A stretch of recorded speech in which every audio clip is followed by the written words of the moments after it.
दरभंगा के संस्कृत विश्वविद्यालय के दरबार हॉल में 47वां अधिशत की बैठक के आयोजन की अध्यक्षता बिहार के राज्यपाल राजेंद्र विश्वनाथ अर्लेकर के द्वारा किया गया। राज्यपाल हेलीकॉप्टर से राज मैदान स्थित हेलीपैड पर उतरे, जहां उन्हें गार्ड ऑफ ऑनर दी गई। उसके बाद वे संस्कृत विश्वविद्यालय परिसर पहुंचे, जहां उन्होंने महाराजा धीराज सर कामेश्वर सिंह की प्रतिमा पर माल्यार्पण किया। अधिशत की बैठक में पहुंचने के उपरांत संस्कृत विश्वविद्यालय के कुलपति प्रोफेसर लक्ष्मी निवास पांडे के द्वारा उन्हें पाग, चादर, मखाना का माला और मिथिला पेंटिंग देकर उनका स्वागत किया गया। वहीं मंच पर कुलपति के साथ प्रतिकुलपति एवं अन्य कई लोग मौजूद थे। बैठक में 2024-25 के बजट में 4 अरब 82 करोड़ 82 लाख रुपए से अधिक का खर्च दिखाया गया। इसके अलावा 2 करोड़ 11 लाख 15 हजार रुपए से अधिक रुपए का आय दिखाया गया है। वहीं इस बैठक में 4 अरब 80 करोड़ 71 लाख से अधिक रुपए का घाटा दिखाया गया है। इस अधिशत की बैठक में अधिशत सदस्यों ने राज्यपाल के समक्ष अपनी अपनी बातों को रखा। विश्वविद्यालय अनुदान आयोग ने इसकी व्याख्या की है। उसमें कहा गया है कि विश्वविद्यालयों में शोध होना चाहिए, विश्वविद्यालय में रिसर्च की आवश्यकता होती है, अनेक न्यास उपस्थित होने का कि हम संस्कृत के लिए क्या करना है, विश्वविद्यालय के लिए क्या करना है और हमारी आने वाली पीढ़ी के लिए, युवाओं के लिए क्या करना है, आप पूरी तरह जानते हैं। मैंने पिछले बार एक जो वक्तव्य दिया था, यहाँ आपके सामने रखा था, वो अपनी नई राष्ट्रीय शिक्षा नीति के बारे में। उसको पूरी तरह यहाँ लागू करने की आवश्यकता हो चुका है। यहाँ अगर कुछ परीक्षाएं पीछे हो गई हैं, इसके जिम्मेदार हम हैं और किसी को जिम्मेदार ठहराने की आवश्यकता नहीं है। दायित्व मेरा है और मेरा फिर से दायित्व बनता है कि उसको फिर से ठीक ढंग से परीक्षाओं को सुचारू रूप से हम करें, हमारा ही बनता है। तो इसके लिए आने वाले समय के लिए, आने वाले पीढ़ियों के लिए आज की परीक्षाएं समय पर होने की आवश्यकता है। मैंने पिछली बार पर एक विषय रखा था, उसमें एक ही बात, वो हमारे भविष्य है, उन सब की परीक्षाएं समय पर करना आज के दिन हमारा कर्तव्य बनता है। इस दिशा में विश्वविद्यालय का प्रशासन और आपका सहयोग जरूरी है। प्रशासन को आपका सहयोग, इसीलिए आप सबके यही प्रार्थना करूंगा कि आपका सहयोग अधिशत बैठक के सिवाय अन्यथा भी इसमें हो जाए, आवश्यक है, ताकि अपना विश्वविद्यालय और भी आगे कदम बढ़ाकर बढ़ते रहे, जाते रहे। अभी थोड़ी देर में बजट की प्रस्तुति हो जाएगी, इस पर आप मुक्त रूप से बोलेंगे, करेंगे सब कुछ, मुझे कोई आपत्ति नहीं है इसमें। परंतु उसके बाद मैंने एक विषय रखा था, कुलपति के लिए मैं आग्रह करूंगा कि सभी विधान अपने अधिशत के सदस्य जो हैं, इन सभी अधिशत की फिर एक बार बैठक होने की आवश्यकता है, जो केवल शैक्षिक विषयों पर ही चर्चा करेगी। चाहिए आने वाले समय में, हो सकता है 2-4 महीनों में फिर एक बार अधिशत की बैठक, ताकि हम सब इनकी विद्वत्ता है, उनका अनुभव है, इसका हम ठीक ढंग से उपयोग कर लें। कुलाधिपति होने के नाते मेरा ही निमंत्रण आपको गया है, ऐसा मैं मानता हूँ।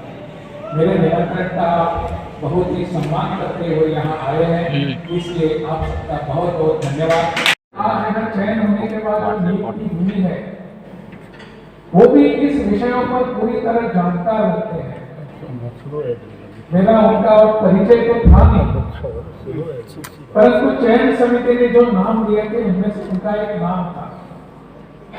उसके बाद अभी सभी कुलपतियों की एक बैठक के कारण मुझे मिले राजभवन में, उस समय थोड़ा सा परिचय हो गया।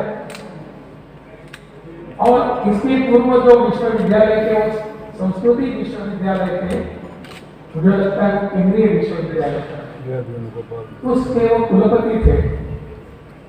वहां का उनका जो अनुभव है, वहां उन्होंने जो कार्य किया है, एक सतर्कता, उसको हम कहें कि सकारात्मक सोच लेकर आगे बढ़ने के लिए हमको समय होना चाहिए। और मुझे लगता है कि इस पर हम सबको ध्यान देकर, सबको ध्यान देने की आवश्यकता है। यहाँ के पदाधिकारी जो होते हैं, कुलपति है, प्रतिकुलपति है, कुलसचिव है, अन्य कोई है, केवल इनका कर्तव्य नहीं है, ये हम सबका कर्तव्य बनता है। और इसलिए मुझे लगता है कि एक विश्वविद्यालय की आज की इस अधीक्षक की बैठक में हमारा सहभागी होना बहुत आवश्यक है, जरूरी है। मैं पूछ रहा था कि यहाँ कितने सदस्य हैं। मुझे बताया गया कि 72 सदस्य इस अधीक्षक के सदस्य हैं, परंतु इनमें से सभी कोई आ नहीं पाए। कुछ ना कुछ कारण हो सकता है, वो दोषी होते हैं, उनके मन में इच्छा भी होती होगी कि हम यहाँ जाकर सहभागी हो, परंतु कारण कुछ हो, वो सभी आ नहीं पाए। लगभग 50 के आसपास यहाँ हम सभी उपस्थित हैं। ठीक है, कोई आपत्ति नहीं है, परंतु हम आज यहाँ उपस्थित हैं, इसका हम सही ढंग से कुछ उपयोग करके ले रहे हैं। विश्वविद्यालय का कामकाज ठीक ढंग से चले, कार्य ठीक ढंग से चले, इसकी जिम्मेदारी हम सबकी है। से दरभंगा में कल दिनांक 12 तारीख को एवं परसों दिनांक 13 तारीख को राज्यपाल महोदय का आगमन है, जो कि सीनेट बैठक में आ रहे हैं। इसी को मद्देनजर रखते हुए हम लोग भी अपने स्तर से सिक्योरिटी जो हमारी एडवांस लाइनिंग होती है वो हम लोग कर रहे हैं। जो हमारी रूट लाइनिंग होती है और अन्य जो भी सिक्योरिटी के हमारे दृष्टिकोण से हम लोग जो मानक हैं उसका पालन करने के लिए हम लोग अभी परिसर में आए हैं एवं ये सुनिश्चित कर रहे हैं कि हर तरफ से जो माननीय राज्यपाल महोदय की जो यहाँ पे विजिट है वो सक्सेसफुल है। Thank you. आज हमारे विश्वविद्यालय की सीनेट की बैठक की तैयारी लगभग पूर्ण हो चुकी है। महामहिम कुलाधिपति महोदय की प्रतीक्षा में हम लोग हैं। निर्धारित समय पर आएंगे और हमारा कार्यक्रम होगा। आज का मुख्य विषय हमारा बजट का अनुमोदन है, जो 2023-24 का है, 24-25 हाँ, और 24-25 जो जिसका अनुमोदन आज होगा। हम लोग के लिए सौभाग्य का दिन है कि दूसरी बार हमारे यहाँ हमारे महामहिम कुलाधिपति महोदय अध्यक्षता करने आ रहे हैं। कितनी खुशी हो रही है?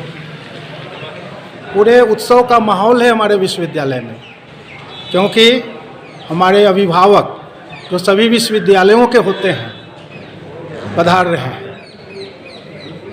आप परिसर को देखने से समझ जाएंगे कि हमारा जो माहौल है कितना उत्सवमय है और कितनी खुशनुमा है। बजट का क्या प्रारूप है सर, क्या आय व्यय है, कुछ जानकारी सर? ये बजट में दिया हुआ है। आप ठीक है सर। ठीक। पहले सबसे पहले तुम लोग रूट चार्ट देख लिया कि एयरपोर्ट से यहाँ तक कहाँ आएंगे, कहाँ हम लोग को नाके पे पुलिस, कहाँ पे बैरिकेडिंग लगानी पड़ेगी, यहाँ पे माननीय का कहाँ प्रोग्राम है, सिक्योरिटी समीक्षा कर ली गई है और इस हिसाब से उनका सारा शेड्यूल जो है ले लिया गया है। और हम सिटी एसपी साहब, रेजिडेंट साहब लगे हुए हैं कि इस कार्यक्रम को अच्छे से शांतिपूर्वक करा दें। क्या लगातार राज्यपाल महोदय का 2 दिनों तक प्रोग्राम दरभंगा में है, क्या प्रशासनिक व्यवस्था पूरी रूप से? हाँ, प्रशासनिक व्यवस्था लगभग पूरी तरीके से चाक चौबंद है और हम उसको आज रात तक पूरा भी कर लेंगे। सर यहाँ टाइमिंग क्या रहेगा?